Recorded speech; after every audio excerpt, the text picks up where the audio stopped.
നമ്മൾ കഴിഞ്ഞ വീഡിയോയിൽ പറഞ്ഞ പോലെ നമ്മുടെ ഭഗവതീനെ പുറത്തേക്ക് എഴുന്നള്ളിച്ചു. ഇനി നമ്മുടെ പാമ്പാടി രാജനാട്ടോ നമ്മുടെ തിടമ്പേറ്റത്. അപ്പോൾ ഇനി പൂരം കുടികൊള്ളാൻ പോവുകയാണ്. ഇനി നല്ല പഞ്ചവാദ്യത്തോടു കൂടി നമ്മുടെ പൂരം സ്റ്റാർട്ട് ചെയ്തിട്ടുണ്ട് കേട്ടോ. ഇനി അതൊക്കെ നിന്ന് ഒരു സൈഡിൽ നിന്ന് കാണലാണ് ഇനി അടുത്ത മേളം ആസ്വദിക്കലാണ് ഇനി അടുത്ത പരിപാടി.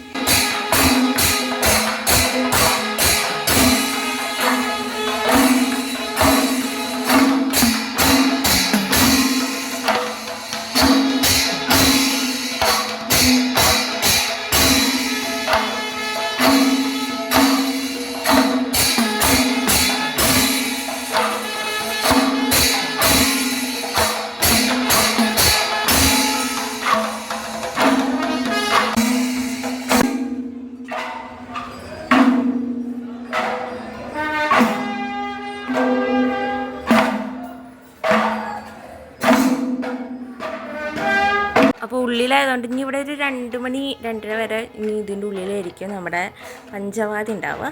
ഇനി അവിടെ അതാണെങ്കിൽ കണ്ടു നിൽക്കാനത് സുഖമായിട്ട് നമുക്ക് നിന്ന് ആസ്വദിക്കാൻ പറ്റും. വെയിലൊന്നും ഇല്ലാത്ത കാരണം നമുക്കായാലും സുഖമാണ്, ആനകൾക്കായാലും സുഖമാണ്. അപ്പോൾ അതൊക്കെ ഇരുന്ന് ഞാൻ കണ്ടിങ്ങനെ ആസ്വദിച്ചു കേട്ടോ. ഇനി നമുക്ക് പുറത്തേക്ക് എഴുന്നള്ളിക്കാൻ പോകും.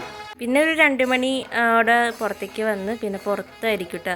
അപ്പോൾ പുറത്തായാൽ ഈ പറഞ്ഞ പോലെ ഇവിടെ വലിയൊരു പന്തലുള്ള കാരണം കൊണ്ട് നല്ല സുഖമായിട്ട് നിന്ന് വെയിലൊന്നും അധികം കൊള്ളാണ്ട് നമുക്ക് സുഖമായിട്ട് നിന്ന് കാണാനൊക്കെ പറ്റും കേട്ടോ. അപ്പോൾ ഞങ്ങൾ അവിടെ നിന്നിട്ട് പൂരം ഇങ്ങനെ ആസ്വദിക്കാം കേട്ടോ.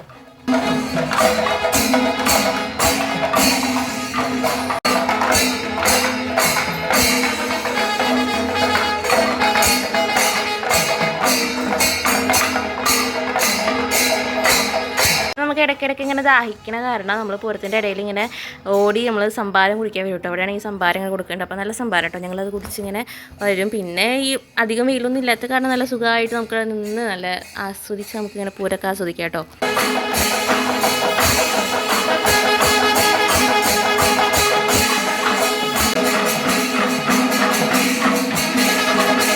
പിന്നെ അവിടെ ചായയും അതേപോലെ ബജ്ജിയൊക്കെ കൊടുക്കണ്ടിട്ട് ഞങ്ങളതൊക്കെ പോയി കുടിച്ചിട്ട് പിന്നെയും ഞങ്ങൾ വേഗം വന്നു. അപ്പോഴൊക്കെ ആനകളൊക്കെ നമ്മൾ അങ്ങോട്ട് കൊണ്ടുപോകട്ടെ. അവിടെ കൊണ്ടുപോയിട്ട് അവിടെ നിന്ന് നമ്മുടെ പഞ്ചവാദ്യം അവസാനിപ്പിക്കും. പിന്നെ അവിടെ നിന്ന് ശിങ്കാരിമേളായിരിക്കും കേട്ടോ. മേളം തുടങ്ങും. പിന്നെ അവിടെ നിന്ന് അടിപൊളി മേളം തുടങ്ങി പന്തലിലേക്ക് വരികയാണ് കേട്ടോ പിന്നെ ചെയ്യുക. അപ്പോൾ അതൊക്കെ കണ്ടു നിൽക്കാനും ആ മേളം സ്റ്റാർട്ട് ചെയ്യണത് കാണാനും അതിങ്ങനെ വരുന്നത് കാണാനും നല്ല രസമായിട്ടോ. അപ്പോൾ അതൊക്കെ ഞാൻ കാണിച്ചു തരാവേ.